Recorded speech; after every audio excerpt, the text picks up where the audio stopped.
open rooms.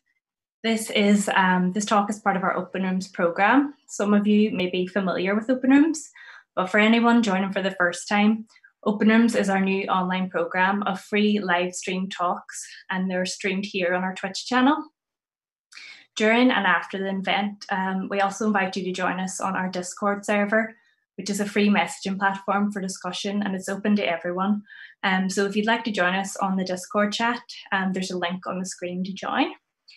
You can submit questions for Colin on the Discord chat, and we'll try to answer them during the event. We'll also be on Discord for about half an hour after the event to continue discussion and answer any more questions with you. So Colin, I think it would be nice to begin with just a bit of background.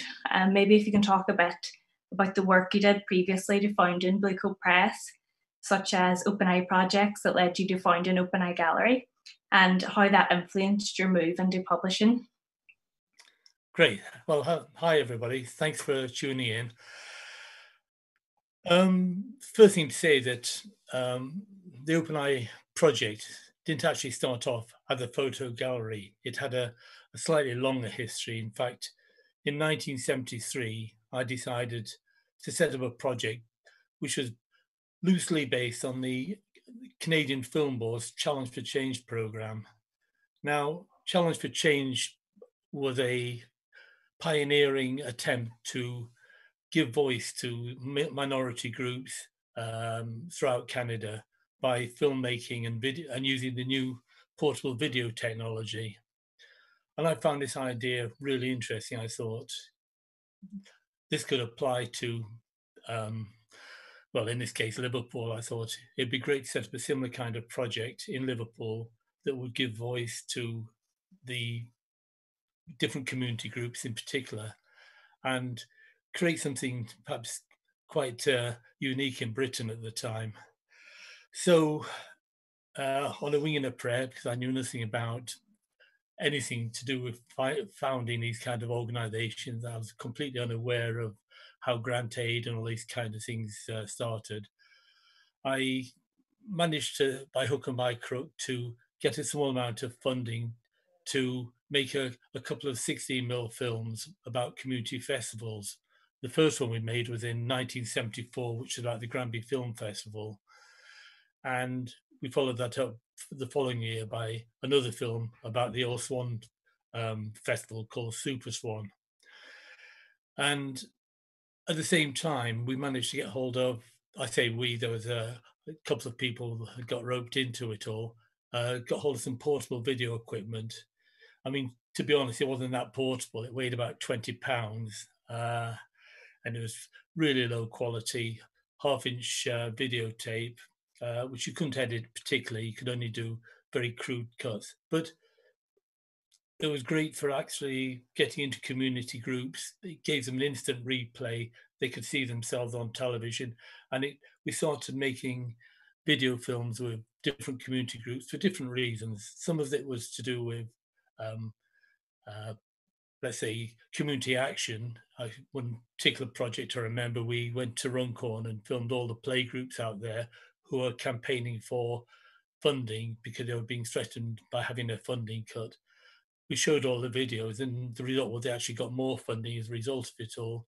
It was that kind of, I suppose, community action alongside trying to record things that were actually happening from community carnivals, community events, and things like that. So that was the actual starting point of the Open Eye project. And over the next 3-4 years, we developed progressively. The big change came when I got hold of premises in the corner of Whitechapel and Hood Street in Liverpool. And I'll just call up a picture now, just if you just give me a second.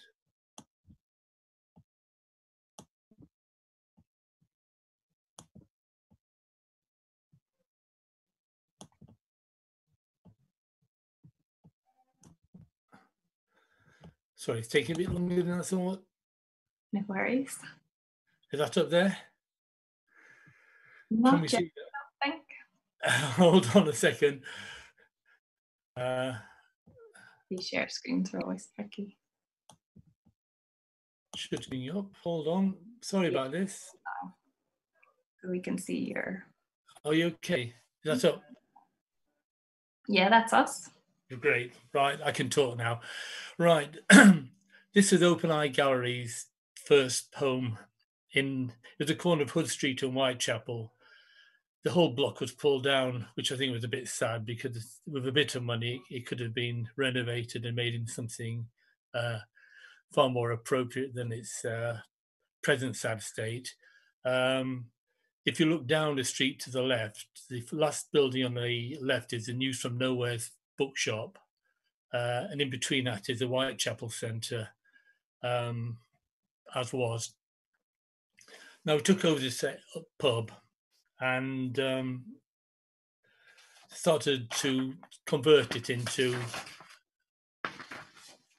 initially into a place for film, video, and other kind of stuff. So I'll just jump on a picture here. I mean, this is Pete Haggerty, who was the first director of the Open Eye Gallery. I set it up and ran it for the first year, but after I realised I had a lot of other responsibilities, so Peter stepped in and took over the programming from the first year. And this is Chris Malone, who ran the film side of it all. He went on to have a distinguished career with Granada as a director. And this is the young me back in the day. To be honest, I didn't realise any of these photographs existed, but Chris sent them to me about 2 weeks ago. And this is the only photograph I actually have of myself at Open Eye in all the years I worked there. So there you are. And what we did in the first few years was did a whole load of activities. This was our filmmaking workshop publicity. We're teaching people mainly to do Super 8 film, but also 16mm film. And we also had the video running alongside it, working with community groups. And this is the film editing suite, which we installed in there. We scraped money from left, right, and centre. I think we got a grant for some of this from the Granada Foundation. Other bits came from the British Film Institute, some from Merseyside Arts Association. It was hand-to-mouth living, and we had to use what we could get.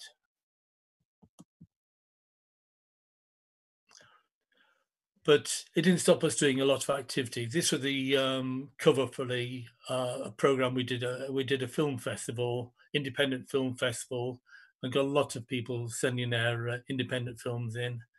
We also ran independent video festivals, had a working cinema where we showed different kind of films with sometimes with guest talkers and so on. And here's one of the workshops outside Open Eye itself.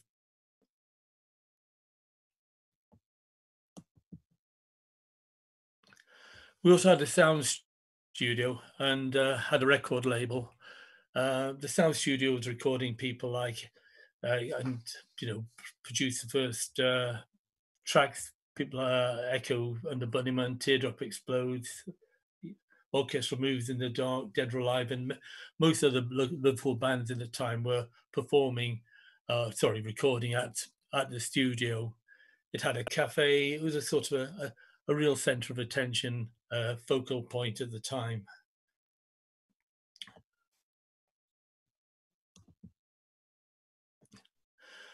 And one of the other things we did was actually produce a magazine for the gallery, which we gave away free to anybody who came along and wanted to take a copy. This is the first issue in January 1979. We had no money for any of these activities, so it's just really a matter of trying to, again, scrape what we can together. I look back at the budget for the first year and a half of Open Eye, and it was literally a £375 grant from the Merseyside Arts Association, £400 from a a local photographic dealer, and the Arts Council gave us £450 for the lighting rig, and that was all the only money we got for the first year and a half. So it was pretty tough going, because we were trying to run two exhibitions a month, changing every fourth week for a new exhibition, and we kept that going right through the whole period of Open Eye itself, until Peter and I left in 1982. And this is a sample page from the Open Eye magazine. Bootle Arts in Action were a truly community-based project that were engaging young kids in using cameras, and these are their work. It's not these aren't professional photographers, it's the kids themselves taking the photographs. And amongst other stuff, I mean, we did a big retrospective of Chambray Hardman's work, and these are all recorded in the magazine. So let me just see. Yeah. And just a matter of sheer coincidence, I mean, since the last article in the final issue of the Open Eye magazine just happened by chance to be a review of Tish Mercer's youth unemployment exhibition at the Side Gallery. And I didn't even realize this until about a year ago, when I was working with Ella, Tish's daughter, and I suddenly realized that I'd come in a complete circle. So in the last 2 years, I've done 3 books now with Ella about Tish's work. So it's a kind of a nice kind of circle I've been in. Right. I'll get out of this and I'll stop and move out of here. Right. Okay. It was really nice to see all that kind of original material as well. It gave us like a really good sense of what you were doing at the time. I think it's really evident that you've kind of carried that focus on community through to your work in publishing. And kind of like seeing people interact with your books, there's like a sense that people connect to the images in the work that you publish. I think many people connect to like the places and the communities. They can connect them to like their own lives. I suppose some of the work that you publish now also documents like hardship and highlights social issues. And I was interested in kind of whether there was like an incentive for you to give voice to different social issues through the work that you choose to publish. Right. I mean, I'll just go back again into the imagery, just a second. Right. Okay. Have we got that image? Yeah. Okay. Right. Now, I'm stepping back a bit in time before my involvement with Open Eye, right back to my teenage years, and I came across this fellow called Henry Mayhew, who was one of the great Victorian chroniclers. He worked with people like Charles Dickens at the time, and he's been called the kind of the father of the godfather or the father of sociology, of British sociology. And Mayhew went round talking to people about their lives, what they did, and he wrote down a host of statistics about what kind of existence the people on the fringes of society lived under. So, and he covered the kind of people who have been displaced by society, partly as a result of the Industrial Revolution. And these are a whole range of people, from the criminals, the prostitutes, to people who were the street sellers. And what was fascinating about it, he did it in their own voices. He recorded their lives as they spoke to him. And he would talk to, for instance, the mudlarks, who would be trying to make a living out of scavenging bits of wood off ships or bits of rope or anything they could find in the mud of the Thames. And these are young kids, and they would tell him how much money they could make, or what they had to do to live, what they had to eat, and so on. I mean, it was fascinating to me because you get at school, you're fed this diet of history, which is detached from ordinary people. I know Mayhew brought that kind of aspect of how people really lived back into my were brought into my attention. So that was the first thing that triggered me. And when I went to university in the the mid '60s, I wanted to study social history, but there's no such course. So I finished up studying social administration. And the one thing that social administration taught me was that society is judged by how it treats those people in need. So it's these undercurrents, these things that um, sort of dictated to some extent the direction in which I travelled. And when I came to OpenEye and the Challenge to Change program, it was just thinking about how do I get the voice of the people? How do I um, manage to um, record and make their voices important? So, I mean, these things are connected, obviously. And sorry, I'm jumping a bit here. I'll just go back.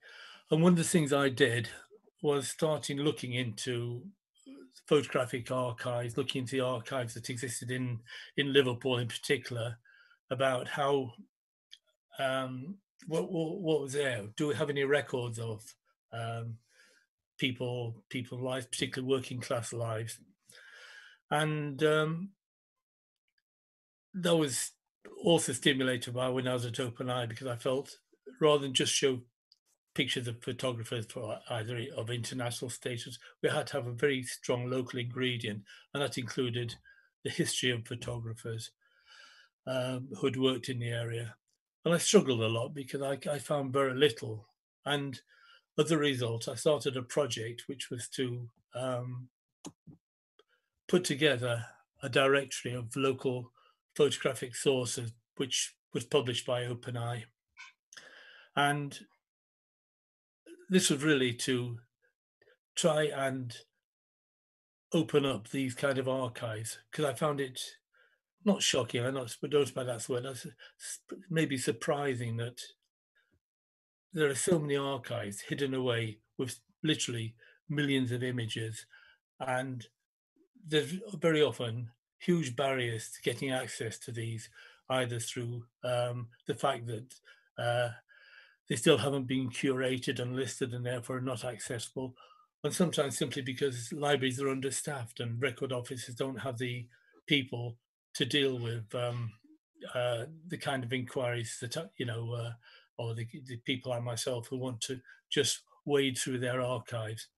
So this was a first attempt to sorry, jumping back. Try and find out more about what resources there were, what archives there were, and this was a kind of ones of things like the different kind of archives we managed to look into, and we asked them questions about how many negatives they had, what kind of negatives, what kind of subjects there were. To be honest, it's a historical document. It's got very limited use. A lot of the things no longer exist for various reasons. But it was a starting point to developing my own interest in archives, in photographs, and how photographs can be used. I'm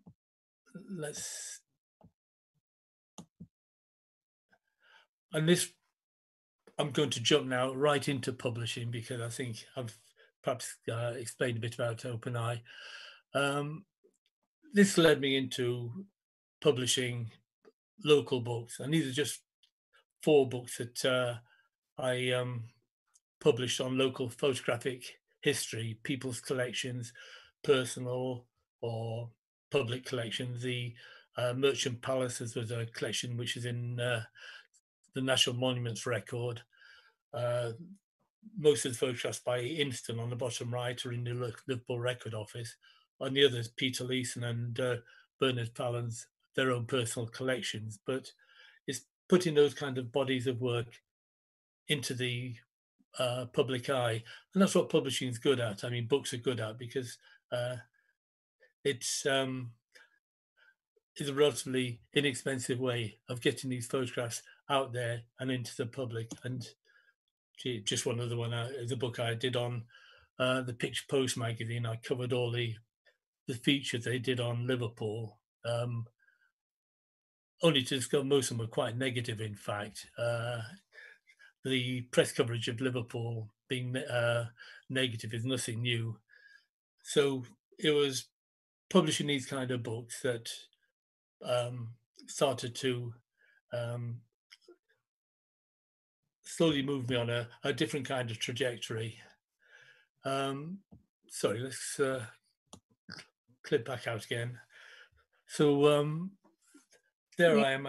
I've moved from OpenEye. I've moved into Bluecoat Press, and I'm publishing an awful lot of books like this. And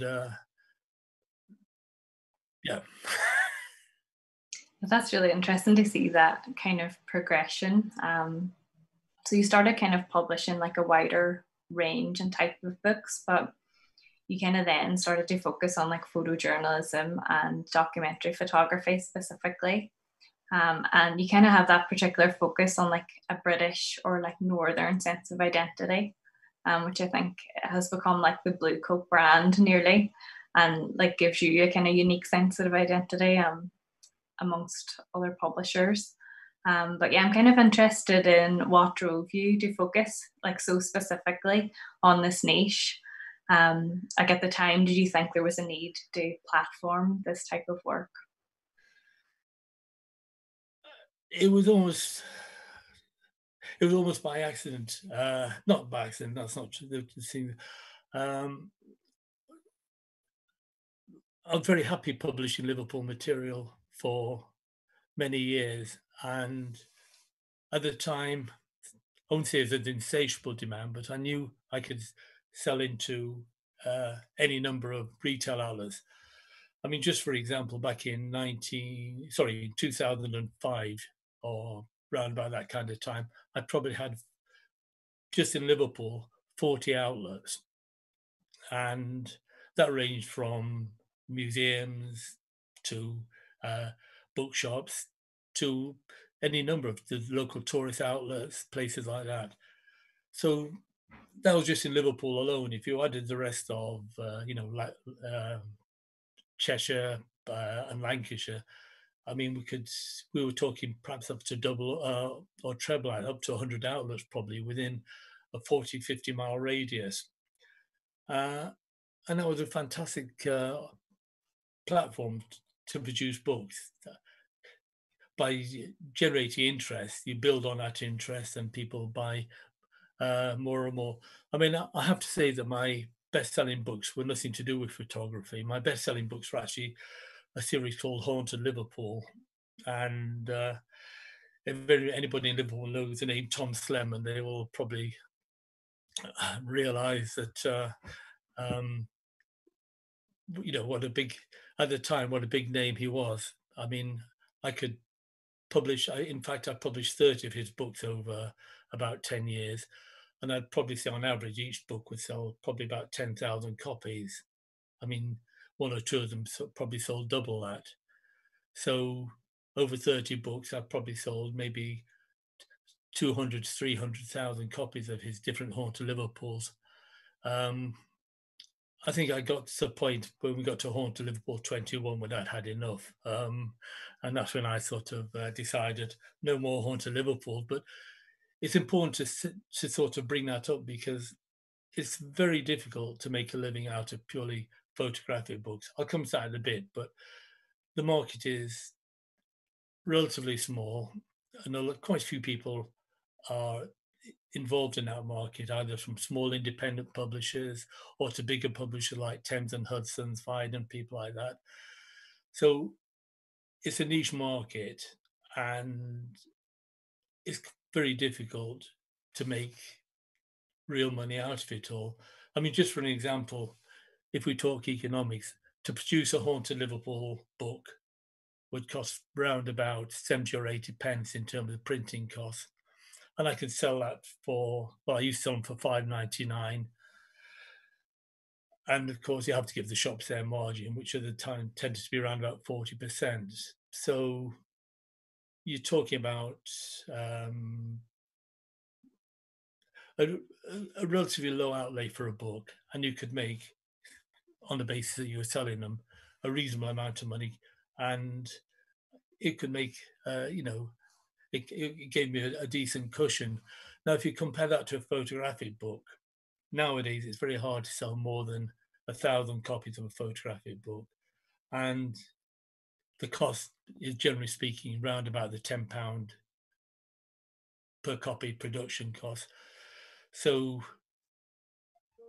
even if you're selling out the copies, 1,000 copies, there's not a huge amount of money once you paid the photographer, once you paid all the other kind of costs, and given the shops their margin.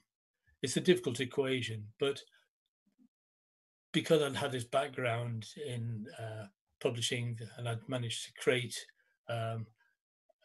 perhaps a wider platform, just photographic books, I was in a position where I could move forward. Now, the great problem came in 2008. Well, it actually came a bit earlier, because around about, I can't remember what year exactly, 2005 or 6, they had a thing called retail price maintenance, which meant that a price of a book which was printed on the cover was the price that every bookseller had to sell it at. So if you put your retail price of a book was £10, every bookseller in the country had to sell it at £10. Now, what happened was you had increasing pressure from supermarkets to break that agreement, because they wanted to discount books and sell them cheaply. And they were aided and abetted by most of the big publishers, who also saw the advantage in selling through supermarkets and heavily discounting. And in the end, retail price maintenance went.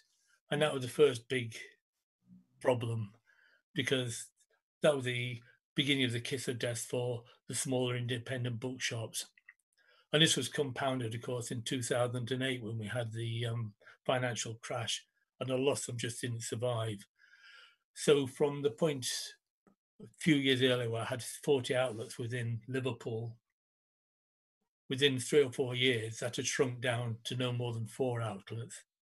And all of a sudden, the kind of publishing I was doing, which was local books, no longer had a viability. You can only have viability if you have the outlets. And as a result, I had to rethink my strategy. So I decided I'd go back to what I really, I suppose, love most, which is British documentary photography. And at that time, there's not a lot being published. And the first book I chose was John Bulmer's North. And John Bulmer was a forgotten photographer. He was the pioneer of colour photojournalism. He's the one who appeared in the first issue of the Sunday Times magazine back in 1960. And colour slowly transformed the way newspapers and magazines began to operate. Up till then, it'd been very much black and white. And most photographers would only work in black and white, partly because they were only asked to produce black and white for most of the magazines and papers they worked for. And also because this, I suppose, idea or philosophy had grown up, is that black and white was the only true way of telling what life is all about. The colour was a distraction. I can come to that any time later on, but I've got the John Bulmer book out, and it did remarkably well. We sold out the first edition within, I think, 6 months, which was a great result. I'd printed 2,000 copies, and that was encouraged me then to take on another 3 photographers. And the net result was a disaster, really, because I brought out 3 more books by another 60s photographer called Patrick Ward, a book by Peter Dench, and another John Bulmer book about his foreign assignments. And we got them out, and Waterstones at the main bookshop we've been buying in quantity, didn't buy one copy over Christmas. And I came out of that Christmas in 2013, I think it was, with debts of about £30,000, which I had to pay off to the printers. And it was an absolute disaster. So I had to borrow the money and perhaps rethink my strategy. And this is where I realized I had to do things a different way. So I had I'm just trying to keep it in terms of I had a couple of years of real struggle. And then I came across the crowdfunding model. A friend of mine had done it and managed to get the money with difficulty, but he'd managed to get the money. So I thought, well, I'd give it a go. So the first book I pushed out with was Peter Dench's book, which was The British Abroad. And it's remarkable, really, that we got the money, because I'd set out without any knowledge of how crowdfunding worked. I'd just make the assumption that it was you put your book up there, people would see it and they'd fund it. I didn't realize, as I do now, how social networking is a key to the whole process, and what you have to do to attract your audience and draw them into your ideas. But we managed almost miraculously to get the money for his book, partly because at the end of the Kickstarter, we were running short, and all of a sudden Olympus Cameras came in with a £1,500 bid for no reason at all on the face of it all. They didn't ask for any reward or anything else. They just came in as a kind of a corporate backer.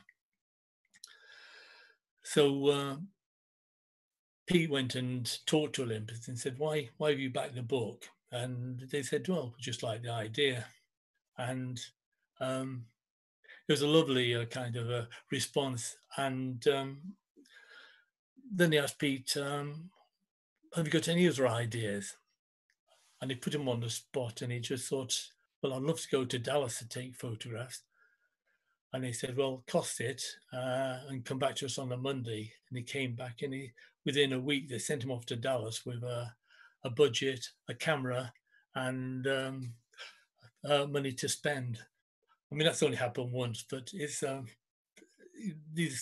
sometimes these things you need to help you along. So from that point on, I began to develop a more sophisticated approach. The next book I took on was a book by a local writer, which is Stuart Borthwick, which was about the murals in Northern Ireland. And again, it had a fairly slow start, but after 3 days, he rang me up at 7:30 in the morning to say, have you looked at the Kickstarter? And overnight, we'd gone up and hit our target. We'd gone up £5,000 in 12 hours. And it turned out that Kickstarter had chosen it as their project of the day, and it had hit the American Irish market and just flown past its target. And once I'd began to sort of accumulate these different Kickstarters, one on top of each other, I just began to realize I had to do things. I had to join Facebook. I had to join Twitter, and really start projecting what I'm trying to do and get in touch with an audience. And really everything that's happened in terms of my publishing has happened as that kind of result over the last 5 years or so, where I've built up my audience, and I've realized that there is a good number of people out there who love the same kind of photography I love. They like the work of Tish Murphy, they like the work of Jim Mortram, and they're prepared to back it. And it's more a matter of how do you communicate with them? If you can communicate them, get something they're really keen on backing, and create the right kind of reward structure, it becomes, something that you, um, can rely on time after time. And I've done 17 Kickstarters so far, and they've all worked. Some less successfully than others. There's another some I've probably just scraped through. Because my whole approach is not to go for 100% of the money. If a book's going to cost me £10,000 to produce, I'm quite happy putting it up at, say, 7,000, in the hope that it'll get over the 10,000 anyway. But if it only raises 7,000, I'm still going to go ahead with it because it's a project I believe in.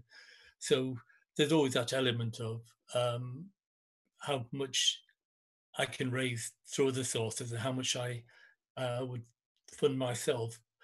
Because don't forget, when I got into financial difficulties, I was funding all the books 100% myself out of my own money. So that was no longer viable. I couldn't afford to have another big hit on myself, on my own personal finances. Yeah. I think that idea of kind of like opening up discussion with your audiences is kind of key to what you've been doing in your crowdfunding, and engaging with them. So yeah, it's something that you do really well, and now you kind of consistently use crowdfunding as like a model for funding your publication. But yeah, I wondered if you had any advice for people interested in this kind of way of publishing. Well, I've got lots of advice I can give to people. I mean, I think the first thing, if I can just flick back into the share again, hold on, let me get onto my,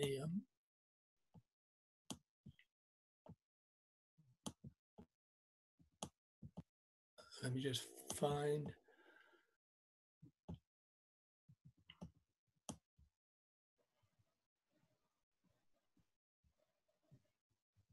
Okay, right. Okay, I'm going right back into.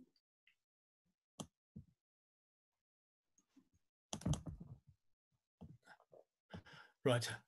Okay. When people have you got that? Okay. Yeah. Right. When people talk about publishing, I think people have to be aware of the fact that publishing isn't just about books. Where I really started, let's say, making money as a publisher was first of all, by doing postcards. And I did a lot of postcards over the years. This is one of the International Garden Festival in 1984, and I got the postcard contract. And we had 3.5 million visitors to the festival, and literally sold hundreds of thousands of postcards. Okay, they're not big unit things. I mean, you're making pennies on each of them, but if you sell in volume, of course, it all adds up. I think the only sad thing about postcard is that market, I think, has very largely died because now people tend to take photographs on their own phones. There is still a market for postcards, and there probably is a small market for artist postcard, but unfortunately, I don't think it's anything like the kind of market I had at that particular point in time. I also did things like, I mean, it's in very bad condition. This is being rolled up, and I just sort of dug it out today.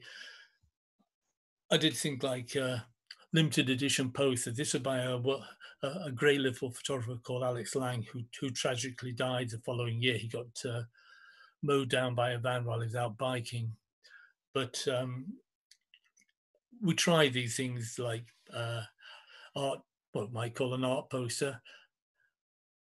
Quite difficult to sell actually, because I couldn't find enough outlets who were prepared to sell. We found one or two outlets, but not enough really to make it worthwhile.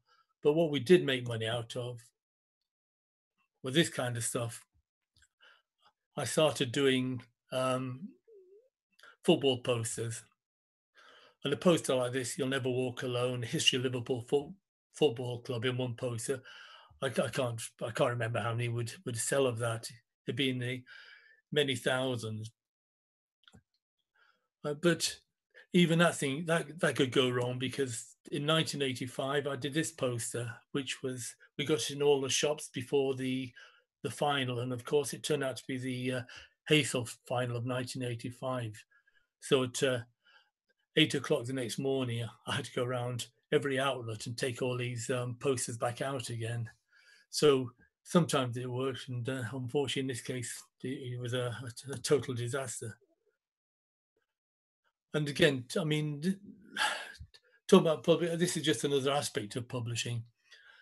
I did a whole series of books called The Cup Kings. So we did Blackpool in 1953, which is called the Stanley Matthews final, and Stanley Matthews is the guy on the right-hand side holding the cup. We did one in 1956 with the 1956 Cup final with Bert Troutman and Man City, and I did the 1965, which is the first Cup win of Liverpool Football Club. Now, a book of that nature would probably usually only sell at that time for maybe about £10, maybe a bit more, but around about £10.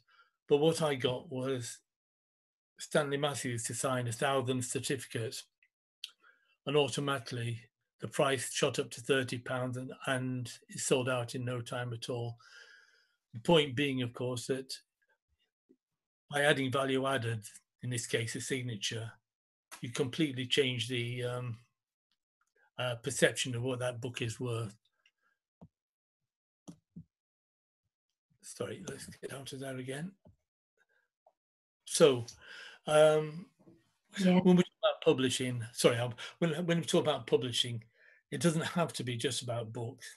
And in fact, my advice to a lot of people might be, don't necessarily think of the book as being the ultimate way forward. There are other ways into publishing, there are other ways of making money out of photography, and you have to think around who you're aiming these things for, who's going to buy them. There are a whole kind of list of questions which come to mind. I think particularly with books at the moment, the biggest problem is who's going to buy the book and how you're going to sell it. It's not, I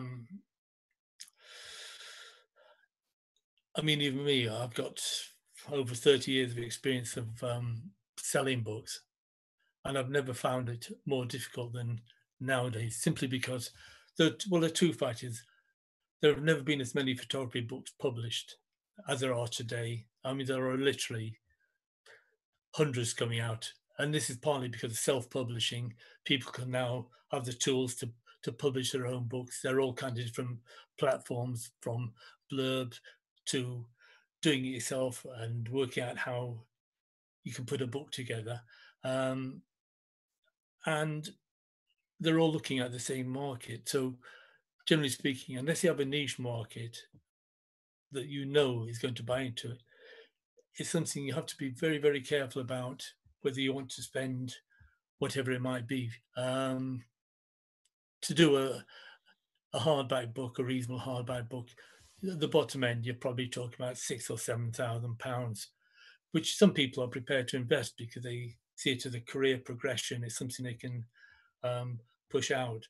But if it's in terms of how you're going to generate income over and above whatever work you're doing, it's something that is quite difficult. Which comes back to, of course, to things like crowdfunding. If you can get the money through other sources, then yeah, fine. But if not, it's a difficult process. I think, yeah, that's really interesting, and I think it's like important to think about like the practical side of things, especially crowdfunding, because I know a lot of work goes into it and it doesn't just happen overnight. But yeah, I just wanted to quickly pick up on something you mentioned earlier, which is your work with the Tish Murtha archive. So yeah, like Tish is a photographer you've published coming up to 3 books now with. So your next release is a publication of work called Juvenile Jazz Bands, which you've worked on closely with Tish's daughter Ella Murtha. So yeah, I wanted to talk a bit about kind of that process of collaboration between photographer and publisher. Right. part of how you select the work? How involved you get in the selection and editing process? Okay, right. I mean, if you can sort of first of all bring a kind of a dose of reality into it. I mean, I'm just one publisher. I mean, I've talked to other publishers. In an average year, I probably get 200 to 300 people approaching me about having books published. But in a normal year, I, especially now, I won't be able to publish more than half a dozen books in a year. A good year, I might maybe do 7 or 8, but on average, it's probably going to be around about 6 books in a year. So there's going to be over 190 plus disappointed people who won't be getting their books published by me. And that's not because the work's not good enough. It's simply because I can't publish everything and I have to make choices. And I spoke to Dowie Lewis about this, and he said he got 2,000 applications a year, and he probably only published in the region of 10 to 12 books a year. So there's a huge kind of pent up demand from photographers to get published. But I have to be very selective in who I publish and, in a way, who I'm prepared to give up 2 or 3 months of my time to get into print, find the money, and so on. But some of them are kind of, to me, are no-brainers. I mean, Ella came to me because she'd been, well, semi-let down. Somebody else was going to publish her book, and it hadn't happened. And it was the same time I'd just finished doing Jim Mortram's Small Town Inertia, and that had run away with itself. We'd done incredibly well. I mean, Jim's book I put up for funding at 10 o'clock in the morning, and we'd got it fully funded within 4 hours on Kickstarter, and it just went on and on and on. I mean, with Ella, it was the same again. Each of her books we funded within 12 hours, simply because there's that kind of interest in her kind of work. But the way I work is, if I choose somebody, then we start working on the whole concept of the book itself. Now, this is the relationships. It isn't a difficult one at all, to be honest, because if I choose a photographer, it's because I want to work with that photographer. And generally speaking, at the end of the day, my whole philosophy is whatever book comes out of the end of the day, it's got to be that photographer's book. It's a book they want. So I give them as much leeway as they want on our book. And this ranges. I mean, Jim and Ella both had very clear ideas of the sequencing, which pictures they wanted in, and how the book should look, which makes it easy from my point of view. In the case of Jim, he'd been working on that book in his own head for over 7 years. And there's no way I would go in and say, look, you should think in a different kind of way. It was such a powerful book. I just let it, all I had to do really, apart from raising the funding, was doing a bit of proofreading and making sure that at the end of the day, the production was what Jim wanted. With Ella, it was slightly different because Tish, when she had exhibited youth unemployment and also juvenile jazz bands, had left copious notes about how the sequencing of the exhibition and the captions, everything was there. So it was relatively easy on that basis to just restructure her exhibition within a book form. But that varies. I mean, I've worked with other people like, Dennis Thorpe's another example. Dennis was the chief photographer of The Guardian for many years. And it was more a question of spending hours going through Dennis's work, choosing images we both agreed were good images, and then managing to get into a kind of sequence that we were both happy with. And we had to make choices. For instance, with Dennis, I felt the strongest selling point was rather with John Bulmer was about the identification with the North. So that automatically ruled out a lot of Dennis's work abroad and also a lot of his celebrity work. So we took most of that work out, or in the case of the foreign stuff, went out completely, and just worked on what we'd got in the end. So we got it down from about 300 images to around about, if I remember right, about 170 images. But it wasn't a difficult choice. It was simply a matter of, sitting down there and saying, yeah, that works, that doesn't work. And that brings up another point, because we talk about documentary photography and we talk about photojournalism, and you started off by saying, I've got kind of a foot in both camps. And I think the two kind of different kinds of photography, in a sense. I mean, they're both documenting what's in front of them, but a photojournalist has got a different kind of remit, in a sense, because in my time I've done books on Bert Hardy, the picture post photographer, also Kurt Hutton, who was a pioneer of photojournalism in this country. I've done David Levine for The Guardian, John Bulmer, and also people like Dennis. And their job was to go into the office, and they were handed an assignment and they had to go out, and the pictures they shot had to be worthy of getting to that magazine, if it was Picture Post, or the newspaper for The Guardian, or whatever it was. I mean, the book I've just done with called Legacy, which, oh God, let's find it here. Yeah, it's on by there. Yeah, it was John Downing's work, and John Downing was the chief photographer of the Daily Express for many years, and he'd won the World Press Photographer, he'd won the British Press Photographer Awards a record 7 times, and it's his work was the work that people would open the Daily Express when it was probably the newspaper for photography. And the images they saw were the images that he had shot, and it had to be good enough to get on the front page. And I was approached by Tom Stoddard, the photographer, and Tom rang me up just over a year ago. It'd be around about this time last year, actually, and said, look, would it be possible to do a book with John Downing, because he's dying of lung cancer.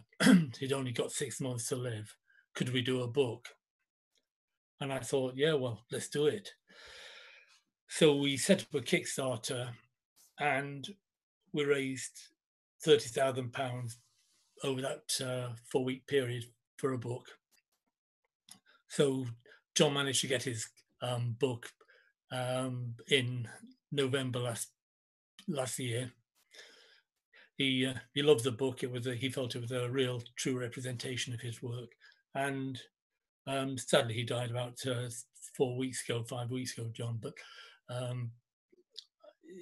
he was just a amazingly human person who'd helped many photographers on the way.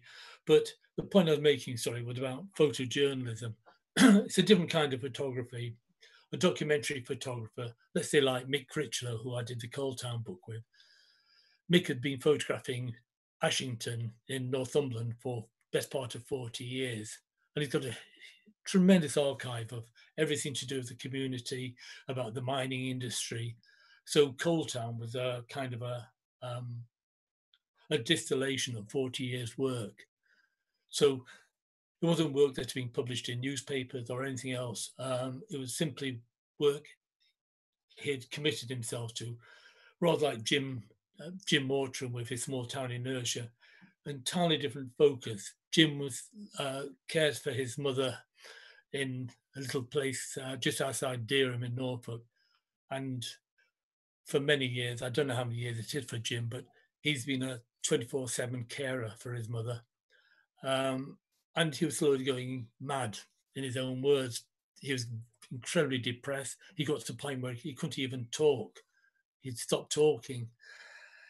And then about 8 years ago, a neighbour started talking to him and gave him a camera, and he started photographing the people around him who are in similar predicaments. There might have been, there's a schizophrenic, there's a blind fellow who had lost his mother and his sole support system, the whole series of people with different kind of problems.